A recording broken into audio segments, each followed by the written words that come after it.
दोस्तों में उलझा जीवन। एक गांव में रमेश नाम का एक युवक रहता था। वो मेहनती, हंसमुख और सबका प्रिय था। कुछ समय पहले ही उसकी शादी सीमा से हुई थी। सीमा एक संस्कारी, समझदार और घर संभालने वाली लड़की थी। वो चाहती थी कि शादी के बाद उसका जीवन प्यार, साथ और समझ से भरा हो। लेकिन रमेश की एक आदत थी, उसे अपने दोस्तों के साथ रहना बहुत पसंद था।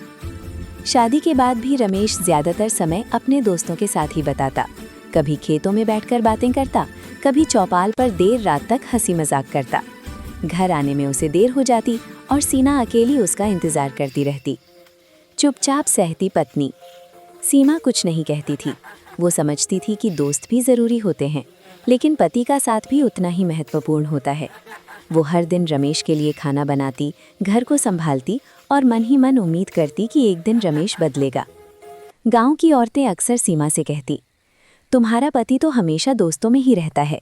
सीमा बस मुस्कुरा देती, लेकिन उसका दिल दुखी रहता। एक सीख देने वाली घटना। एक दिन रमेश दोस्तों के साथ दूर मेले में गया। वहां अचानक बारिश हो गई और वो बीमार पड़ गया। दोस्तों ने उसे घर पहुंचाया और फिर अपने अपने काम में लग गए। जब रमेश घर पहुंचा तो सीमा ने बिना कुछ कहे उसकी सेवा की, दवा दी, गरम सूप बनाया और रात भर उसकी देखभाल करती रही। रमेश ने पहली बार महसूस किया कि सच्चा साथ दोस्ती से नहीं, जीवन साथी से मिलता है। बदला हुआ रमेश। ठीक होने के बाद रमेश ने सीमा से माफ़ी मांगी और कहा, मैंने तुम्हें अकेला छोड़ दिया, अब ऐसा नहीं होगा। उस दिन से रमेश ने दोस्तों के साथ समय बिताना कम किया और घर को ज़्यादा महत्व देने लगा। वो सीमा के साथ बैठकर बातें करता, उसकी मदद करता और दोनों का जीवन सुखमय हो गया।